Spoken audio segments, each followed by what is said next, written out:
Hi, Slickles friends. I hope that you're all well, enjoying the summer. I hope that we can see each other soon. I'm here today by video to share a brief research report from the University of Wisconsin-Madison from a project that I'm working on with a number of colleagues to assess the speaking proficiency outcomes of both face-to-face and online intensive summer programs in less commonly taught languages. The study is funded by a 3-year grant from the Title VI International Research and Studies Program of the US Department of Education. The purpose of the research is first to respond to national calls by scholars such as Winke and Gass, Winke et al., to document the gains and outcomes of post-secondary language programs in different languages with students at different levels of instruction and in different delivery modalities. So our study specifically is focusing on intensive US summer programs in the United States. We're focusing specifically on speaking proficiency, not on other learning outcomes of our programs, and focusing on less commonly taught languages only. We hope that our research will help to inform instructors, students, and administrators of what reasonable expectations might be for the speaking proficiency development of students enrolled in the less commonly taught languages targeted for this study in intensive summer programs. Also to identify the types of language use that lead to greater or lesser gains when it comes to speaking proficiency. And then finally, we're really interested in the current context in looking at whether the speaking proficiency gains and outcomes are different in virtual or remote programs and those that are delivered face-to-face. Our research site is the Wisconsin Intensive Summer Language Institutes, or WISLE, and you heard about WISLE, or will hear about WISLE during SLCTLS from my colleague Felicia Lept, who is a co-researcher on this project and also director of WISLE. WISLE is comprised of a number of institutes that offer instruction for a national student, even international student audience in 30 different less commonly taught languages. And you can see here what the different summer institutes that are affiliated with WISLE are. The languages for this study are listed here. They are 14 less commonly taught languages that are taught through WISLE through the intensive 8-week summer session in which the equivalence of a year's worth of instruction is offered in over the 8 weeks. We have a number of research questions, working research questions for this study. The first set of 4 questions pertain to all languages that we're targeting for the research. The first is, what are the speaking proficiency gains and outcomes of face-to-face intensive summer programs in less commonly taught languages?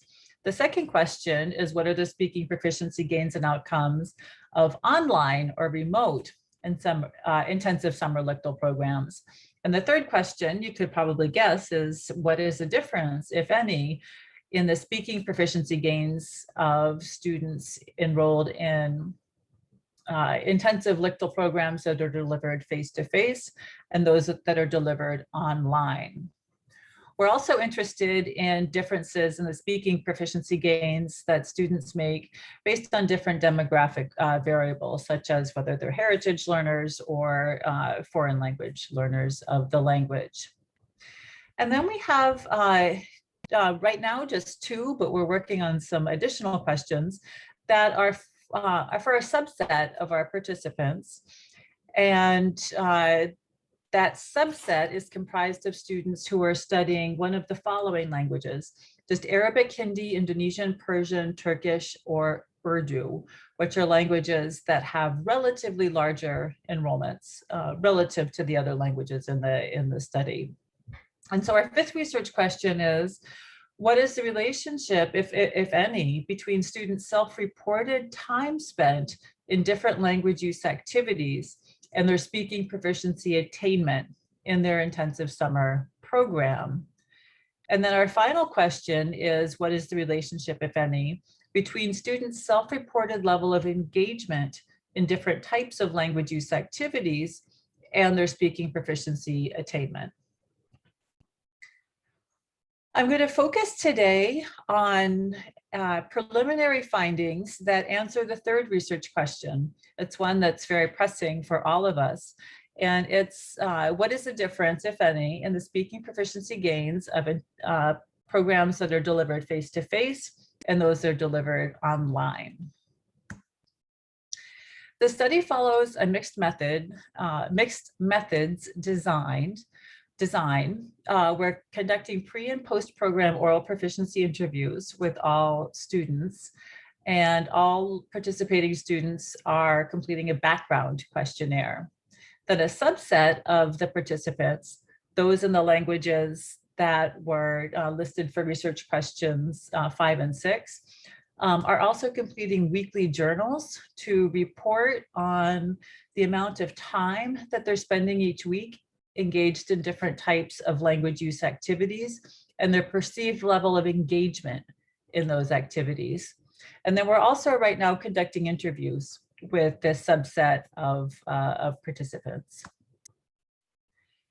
So here I'll share with you a preliminary finding. This is based on data from 2018 to 2020, so not on data from this summer, that looked at the difference between face-to-face and online. And what we're using here to examine the difference is the OPI gain score of the students. And so the gain score is the difference in sublevel on the actual scale between the pre-program OPI rating and the post-program OPI rating.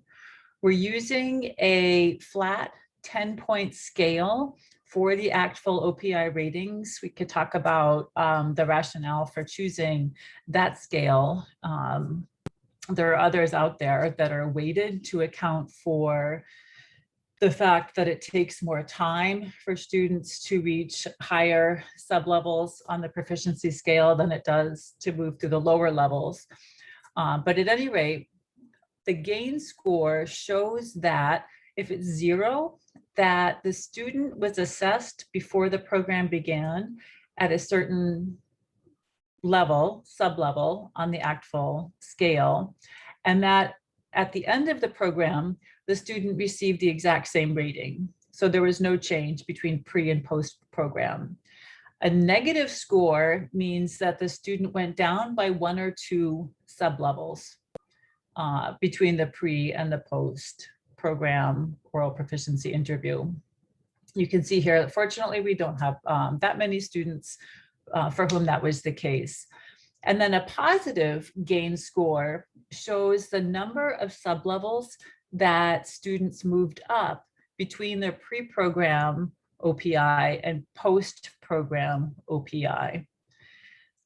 And you can see here then in the left-hand column, it shows the gain scores of the different participants. Again, this is 2018 to 2020 data, and we only have gain scores for those students for whom we have both pre-program OPI and post-program OPI. We can look at outcomes or attainment if we have the post-program, but if we don't have the pre-program, we can't assign a gain score. So you can see here that for both students who participated in the face-to-face program, as well as those who participated in the online program, most students, the majority of students, move up between 1 sublevel, 2 sublevels, or stay the same when it comes to their OPI proficiency rating. Again, these are OPIs that are conducted pre and post program for an 8-week summer session. So it's not surprising that for those of you who are familiar with the OPI, that there would be no change, especially for students at higher levels of proficiency. But as you can see here, some students even make a gain of 3 sub-levels, just a handful, even more. But what I'd like to focus your attention on here is that comparing the face-to-face and online delivery modalities, there was no significant difference in the gains that students made in their speaking proficiency as measured by their pre and post-program oral proficiency interviews. So I'll say that again, no significant difference in the average post-program OPI scores between students who received face-to-face instruction and those students who participated in a remote or online course.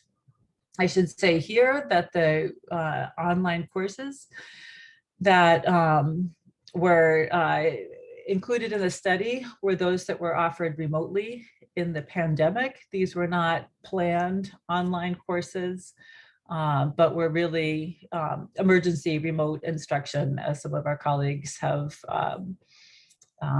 encouraged us to be thinking about remote delivery. So one small preliminary finding.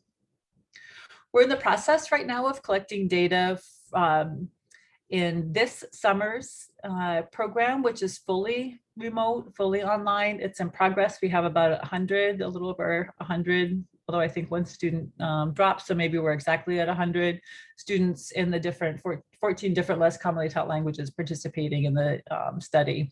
So we're collecting data. Right now we're doing a lot of interviews, collecting the students' journal entries, and starting to do some preliminary analysis. I'd like to close by acknowledging that this research study is a big team effort. We are really fortunate to have a fabulous team at UW-Madison and to be working with Dr. Meg Malone with ACTFL as our outside evaluator. So I'd like to thank all of my colleagues, Hadis Gaidi, Felicia Lucht, Dianna Martin, Sonia Sedevi, and Chun Sun, as well as Meg Malone for all of their work on this project so far. What I've shared with you today represents a group effort of our team. And so we're just embarking on this study. We would really love to hear from you. If you have questions for us, if you have ideas for us, comments, ways that we could improve this study, we'd love to hear from you. We have an email address dedicated just to the study. It's speakingstudy@languageinstitute.wisc.edu, or you can always contact me personally. My email is right here. So again, we would just really love to hear feedback from the field on this research and look forward to sharing more findings with you in the future. So best wishes with SLCTLS and with the start of your semester. Again, see you soon, I hope. Whoop, let's stop recording.